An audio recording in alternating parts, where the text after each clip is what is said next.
The regulation on the service of documents in the European Union. Territorial and material scope of the regulation.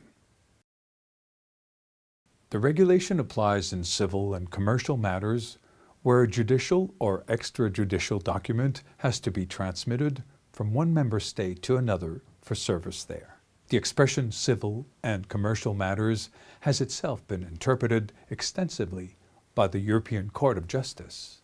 In the original regulation, there was no exclusion from the meaning of civil and commercial matters relating to revenue, customs, or administrative matters, but these are excluded from the scope of the current regulation, as is liability of the state for actions or omissions in the exercise of state authority, acta iure imperi. The regulation cannot be used if the name and address of the addressee are not known, but receiving agencies under the regulation may, if possible, provide assistance when the address is incomplete or incorrect. The regulation applies to the service of both judicial and extrajudicial documents. Structure and content of the service regulation, transmitting and receiving agencies, and the central body. The regulation simplifies the service of documents in cross-border cases by providing that all member states are to designate bodies, called transmitting agencies, and receiving agencies, responsible respectively for the transmission and receipt of documents. Federal states, states with several legal systems, such as the United Kingdom, or states with autonomous territorial units, can designate more than one such agency. In addition, it is possible for member states to designate as such agencies officials, such as huissiers de justice, and other judicial and public officers, among whose responsibilities is the service of documents. The document or documents to be transmitted for service will be accompanied by a request in the standard form in Annex 1. Under the current service regulation, the receiving agency must send an acknowledgement of receipt of the documents within 7 days of receiving them, again using the prescribed form in Annex 1.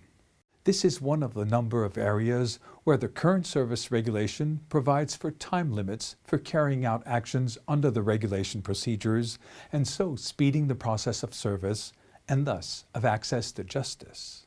If clarification is needed from the transmitting agency, the receiving agency shall seek this as quickly as possible by the swiftest possible means. Each member state has designated at least one central body that supplies information to the transmitting agencies and seeks solutions to any difficulties which may arise during transmission of documents for service. Service of the document to the addressee. The receiving agency in the member state where the documents are to be served serves the document or has it served, either in accordance with the law of the member state addressed or using a particular method requested by the transmitting agency, unless such a method is incompatible with the law of that member state. Service is to be effected as soon as possible, and at any rate within 1 month of receipt. If this time limit is not met, the receiving agency must inform the transmitting agency and continue to try to effect service within a reasonable time. Right of the addressee to refuse service. The addressee may refuse to accept the document to be served if it is in a language other than the official language of the member state addressed, or that of the place where service is to be effected, where there is more than one official language, or a language which the addressee does not understand.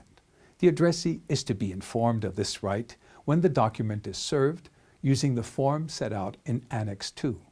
The addressee must inform the receiving agency of the refusal either at the time when service is effected or by returning the document to the receiving agency within 1 week. Certificate of service. When the formalities concerning the service of the document have been completed, the receiving agency will confirm this by drawing up a certificate of completion using the form prescribed in Annex 1, which it addresses to the transmitting agency. Costs of service. One of the issues mentioned in the report regarding the functioning of the first service regulation was the difficulty which was experienced by those involved with cross-border litigation in the EC, of knowing how much service of documents cost in the various member states. Accordingly, in the second service regulation, there is to be found a provision in which it is provided that in principle there should be no cost generated for service of documents coming from one member state to another, except where service is effected by judicial officers or other persons competent to effect service under the law of the member state where service is to be effected. Where service is to be effected by a judicial officer or similar competent person, the fee to be charged is to be a single fixed fee, determined in advance, which is to be proportionate and non-discriminatory. The member states are to inform the Commission of these fees. Direct service to a judicial officer in another member state. An innovative provision in the service regulation relates to the service of documents directly by judicial officers and other competent persons by direct transmission from any person interested in proceedings. That means that a claimant or the legal representative of a claimant can send documents for service direct to a judicial officer in another member state for service on the addressee without having to go through a transmitting agency. This provision is subject to the fact that such direct service is permitted under the law of that member state. Information on this and other aspects of the functioning of the service regulation can be found on various websites, including that of the European Civil Judicial Atlas. It is also possible, using the site of the Atlas, to find the names and contact details of judicial officers and other competent persons who can serve documents in the various member states. Direct service by post. It is no longer possible for the member states to oppose direct service by post, as was the case under the first service regulation.